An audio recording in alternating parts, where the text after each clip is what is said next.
but you got $200,000 or $300,000 worth of advertisement, right? Yeah, because everywhere they go, there's that. That's a billboard. That's a sign. You get with Big Hank, you do this, you do that, right? That's what you're going to get. And what did Negroes want? That. They didn't want other stuff.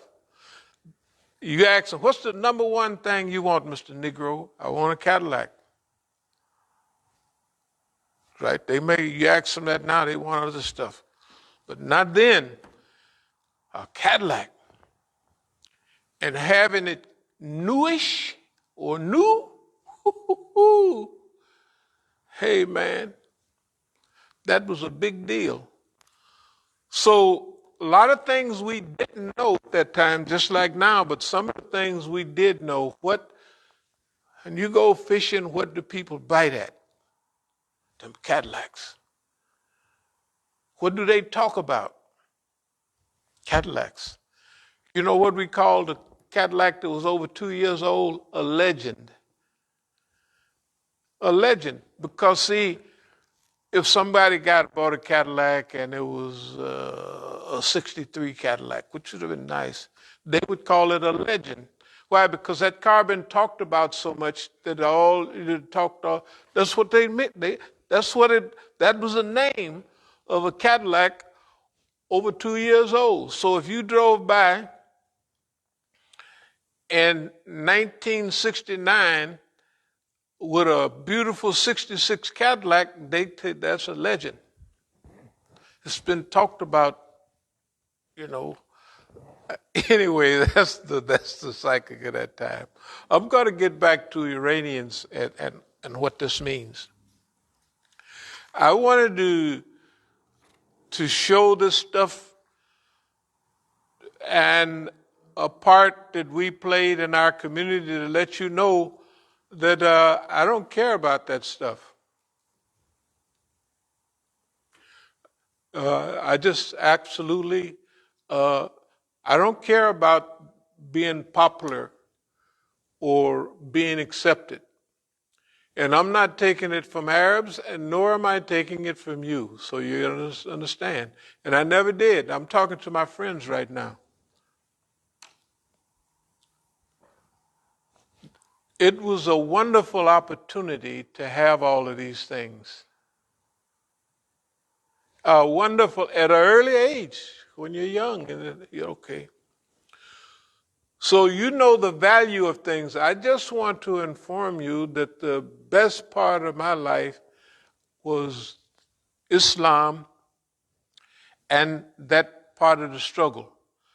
And under all of that struggle, we were in the eyes of who we running around with, who's inviting us to all these universities, say from the 7th of Teer on, Iranians. What are Iranians saying? Magbag America, death to America. When I started, y'all still had all the we call them spies, they call them hostages over there. 444 days is probably the 200 days when I started running around, right? Now, what do you think the United States government is going to think about me? What do y'all think? Because I had discussions with some good friends of mine. You could tell who they were, you all from San Francisco area. Like I say, one of my good friends, he was in San Francisco, then he went to the University of Utah. You could tell he was going to the University of Utah because they had to trim their beard down. They had a they had a Miami Vice little beard. Close shaven, because they didn't allow beards up there. Or you could wear them, but when you study, that was a rebellion amongst Mormons. And all of the sign of rebellion was those that wore beards. So if you go to Utah, you could go there now. You ain't gonna see no whole lot of people wearing. If a guy want to be powerful, he ain't gonna have no beard, cause he's a sign. Like I asked the guy at the headquarters there in Utah around the same period, because we used to go through there a lot. They had just changed the condition of Negroes. I think now we could go to heaven, but we would be dogs with the dogs and cats, something like that. So, just like I told you about beards was a sign, this is a big sign. Remember in the Bible, Noah planted a garden, grapes and stuff in it. He drank wine and laid out on the beach naked. Ham, one son, which of course that's us, came and laughed at him. And Shem and the other took a cloth and covered their father. For that, we were cursed black. We wasn't black before then now. Don't worry about it. So I'm sitting at headquarters, and they're on their job because the Persian-speaking brothers, they had a Book of Mormon in Persian, and they looked at it. They said, man, this is quality, this is big stuff. In other words, you could tell they got people translating it, know what they're doing. Just like if something happened in Iran, you would read the New York Times if they had something in Farsi, because the New York Times translators was better than ours, at the university. The guys running around. Anyway, let me get back to this story.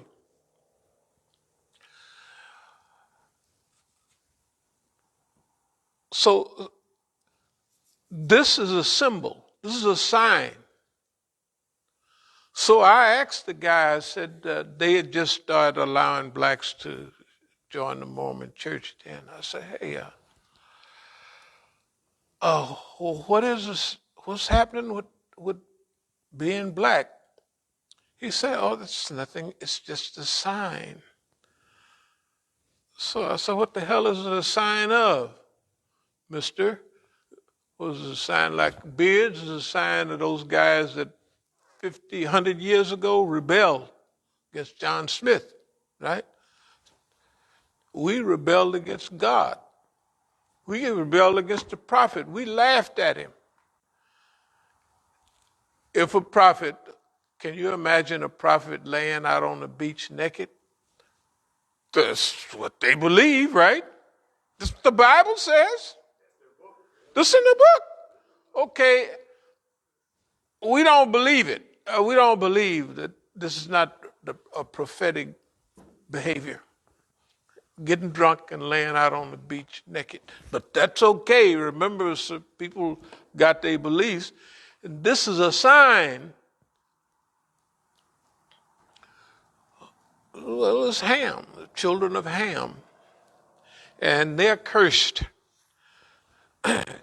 By the way, it was a lot of brothers up at the University of Utah and all that. So anyway,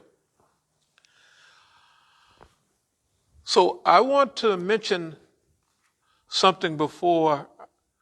Whoever undercovers the wisdom recognizes the warnings. Whoever recognizes the warnings will be cognizant of the ways of old. I read this before.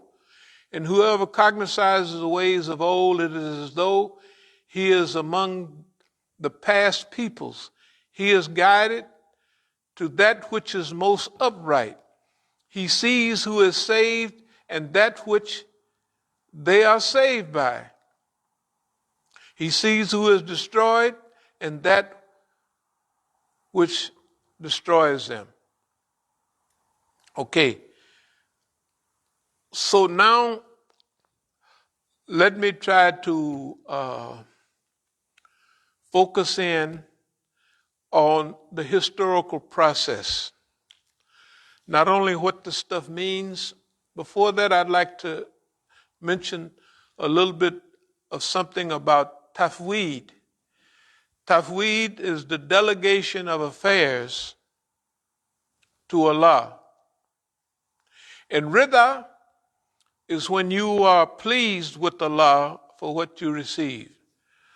Okay, I know I read these things all the time, but this thing about tafweed and trusting in Allah, they talk about faith and increases and decreases. You know, like sometimes hadith. Anybody remember those? Yeah. Okay.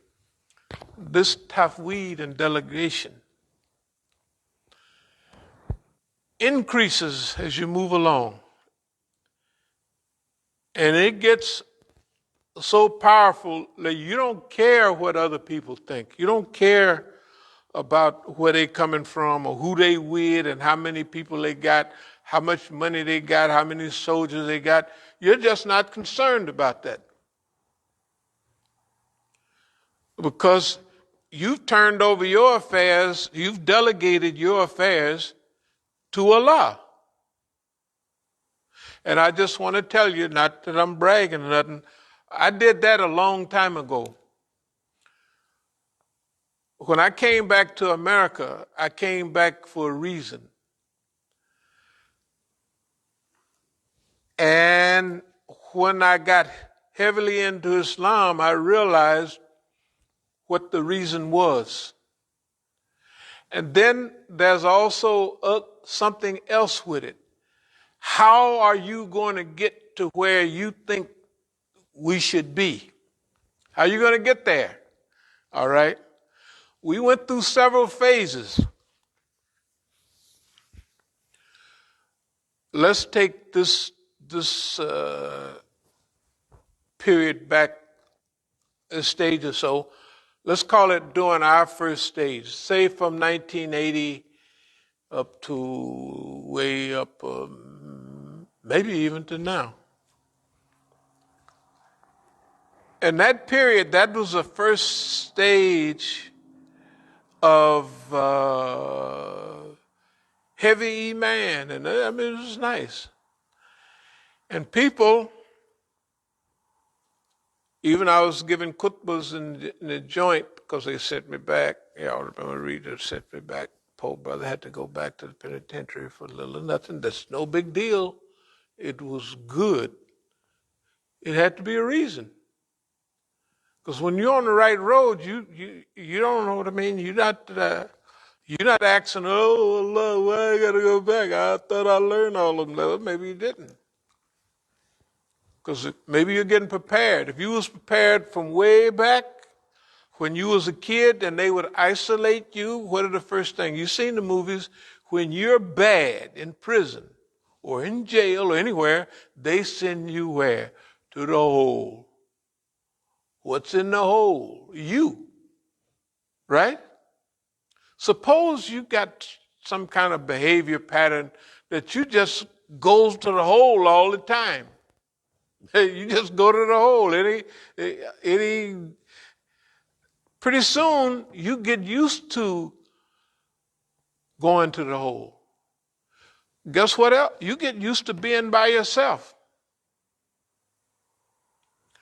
So all the people that was coming up later on in our time, if it was the George Jacksons, if it was the Fleeta Drungles, Fleeta didn't die when he was in prison. He died out of prison, but it looks like he died of a broken heart. He was part of the Soledad brothers. Okay, so two of the Soledad brothers I knew. I didn't know John Chetty, he might still, whatever his name is. Okay, but George Jackson and Fleeta Drungole used to be my workout partner. You know, you had to burn on it. And I was speaking about Geronimo Pratt. They had a thing for Geronimo Pratt in Oakland some years ago. And I was speaking there. And they introduced me as one of the so-called such and such in the Islamic movement. I just So the lady behind me, she used to be married to the biggest black nationalist, Professor Googly over in so she was mostly American Indian.